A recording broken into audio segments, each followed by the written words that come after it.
Breaker 19, this here's a rubber duck. You got a copy on me, Big Ben, come on.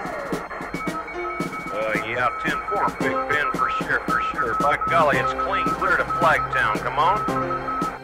Yeah, it's a big 10-4 there. I'm standing here in a leafy suburb of Surrey, and behind me is what is known as a radio shack. This is where the Battle of Airways is taking place. I used to do it my way.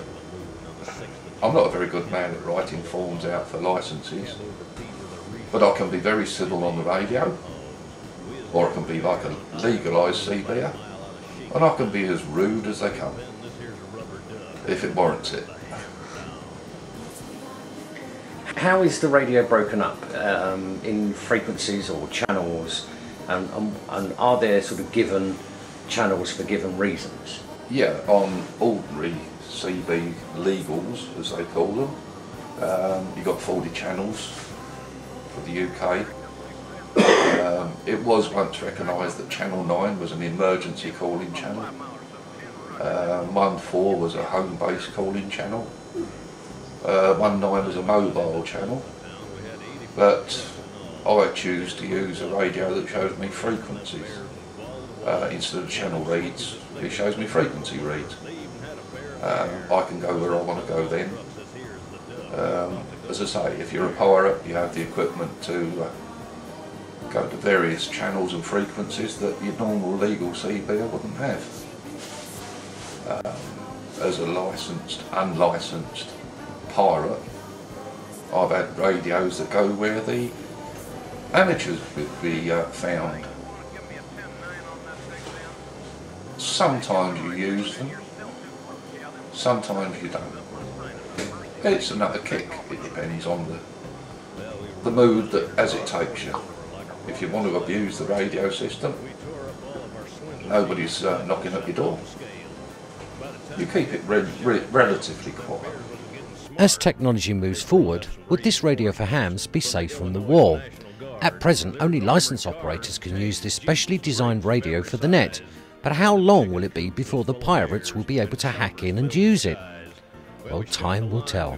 The main reason for amateurs having a licence is because they may pick up a distress signal from someone, so they can transmit it back and inform whatever stations.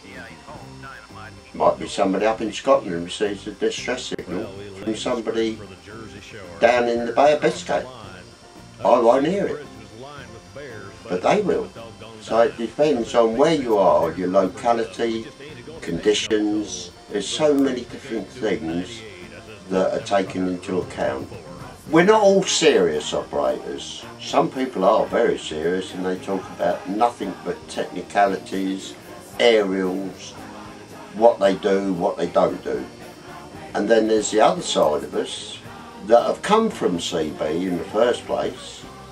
That's where we originated, on CB or Auntie Mary's. Tell us a little bit about the kind of conversations that you would have on an amateur radio frequency. It's a very wide field. It depends a lot on yourself as the operator at one end and the station at the other end that you make a contact with. How does this contact take place? You put a call out on a calling frequency.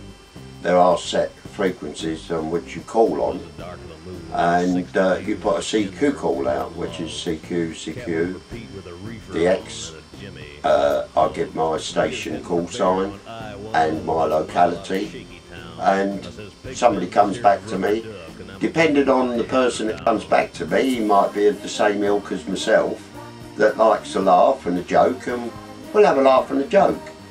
Then again, the other person may be a serious-minded amateur that is well into it, which I'm not. I like talking to people. I like a laugh, I like a joke. In moderation, I can use bad language the same as anybody else. It is frowned upon. So, will the Battle of the Airwaves continue, unknowingly and unwittingly, to the rest of the world?